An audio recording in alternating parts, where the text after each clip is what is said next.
Assalamualaikum warahmatullahi wabarakatuh. Baiklah anak-anak, gimana kabarnya hari ini? Baiklah, sebelum kita memulai pelajaran hari ini, alangkah baiknya kita membaca doa terlebih dahulu. Ibu absen dulu ya, siapa yang tidak hadir hari ini? Baiklah, kita memasuki materi sistem pernapasan pada manusia atau yang disebut dengan sistem respirasi pada manusia. Sebelum kita membahas tentang bagian-bagian sistem pernapasan pada manusia, terlebih dahulu kita mengetahui apa pengertian dari sistem pernapasan pada manusia atau disebut dengan respirasi.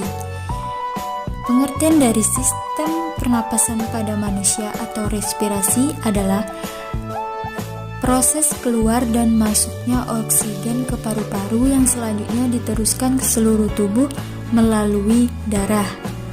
Manusia memiliki alat respirasi yang berperan sebagai perantara antara lingkungan luar, alam bebas dengan lingkungan dalam. Dan selanjutnya ini adalah bagian-bagian dari sistem pernapasan pada manusia. Yang pertama ada hidung, kedua ada tenggorokan atau disebut dengan faring, yang ketiga ada pangkal tenggorokan disebut dengan laring, dan yang keempat ada trakea, yang kelima ada bronkus, dan yang terakhir itu ada paru-paru. Dari penjelasan gambar tersebut, yang pertama itu ada hidung. Hidung adalah organ terluar yang langsung bersentuhan dengan gas atau udara untuk bernapas. Apa fungsi dari hidung tersebut? Hidung adalah menghirup oksigen O2 dan sebagai jalur keluarnya karbon dioksida atau CO2. Organ ini terletak di tulang tenggorokan dan tersusun dari tulang rawan, tulang otot, dan kulit. Di dalam hidung terdapat rongga hidung yang berperan penting dalam proses pernapasan. Yang pertama itu ada hidung. Hidung adalah organ terluar yang langsung bersentuhan dengan gas atau udara untuk bernapas. Fungsi hidung itu sendiri adalah menghirup oksigen O2 dan sebagai jalur keluarnya karbon dioksida atau CO2. Organ ini terletak di tulang tenggorokan dan tersusun dari tulang rawan, tulang otot, dan kulit. Di dalam hidung ini tersebut terdapat rongga hidung yang berperan penting dalam proses pernapasan. Ini adalah gambar hidung dan bagian-bagian dari hidung tersebut. Kemudian yang kedua itu ada tenggorokan atau disebut dengan faring. Tenggorokan atau disebut dengan faring merupakan jalur tersusun setelah kita menghirup udara melalui hidung. Pada tenggorokan, organ pernapasan dilanjutkan dengan pangkal tenggorokan atau laring. Ini adalah gambar faring atau tenggorokan. Dan yang ketiga itu ada pangkal tenggorokan atau yang disebut dengan laring. Laring yang dikenal sebagai kotak suara adalah penghubung untuk faring dan trakea. Di bagian ini terdapat pita suara dan katup epiglotis yang memisahkan saluran makanan dengan saluran udara. Dan ini adalah gambar laring pada manusia. Dan yang selanjutnya itu ada trakea. Trakea merupakan menghubungkan laring dengan bronkus dan menjadi jalan bagi udara dari leher ke bagian dada. Bentuknya seperti pipa. Fungsi utama dari trakea tersebut yaitu untuk masuk dan keluar dari paru-paru.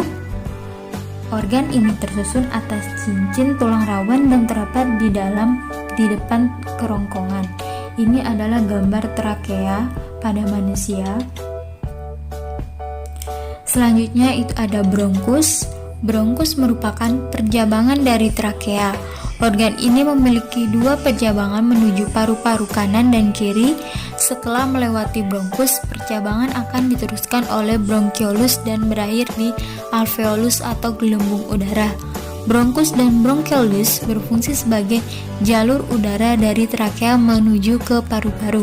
Ini adalah gambar bronkus pada manusia. Dan yang terakhir itu ada paru-paru. Paru-paru merupakan organ vital pernapasan yang dibungkus oleh lapisan bernama pleura. Letaknya berada di rongga dada di atas diafragma. Bentuknya mirip seperti spons dan terdiri dari dua bagian, yaitu bagian kiri dan bagian kanan. Paru-paru kiri hanya memiliki 2 segmen, sementara paru-paru kanan mempunyai 3 segmen. Jadi paru-paru yang di sebelah kiri ini hanya mempunyai 2 segmen, dan yang sedangkan paru-paru di sebelah kanan ini mempunyai 3 segmen. Selanjutnya, fungsi dari organ-organ pernapasan manusia. Yang pertama tadi ada rongga hidung. Fungsinya yaitu melembabkan atau menghangatkan dan menyaring filter udara yang masuk ke dalam tubuh. Kemudian yang kedua itu ada tenggorokan, faring, menjadi jalur agar udara dari hidung bisa mencapai paru-paru melewati laring dan trakea. Dan yang ketiga ada pangkal tenggorokan atau laring, yaitu mampu melindungi saluran pernapasan dari masuknya benda asing yang dapat membahayakan saluran pernapasan. Pangkal laring terdapat epiglotis yang berfungsi sebagai katup pangkal tenggorokan. Dan yang selanjutnya itu ada trakea, yaitu sebagai penyediaan akses pernapasan bagi tubuh. Dan trakea ini menyuplai udara ke paru-paru agar udara dapat masuk keluar dari paru-paru. Dan yang kelima itu ada bronkus, mencegah infeksi pada sistem pernapasan. Dan yang terakhir ada paru-paru, yaitu berfungsi sebagai menukar oksigen dari udara dengan karbon dioksida dari darah. Baiklah, Ibu cukupkan pelajaran hari ini sampai di sini. Ibu akhiri. Wassalamualaikum warahmatullahi wabarakatuh.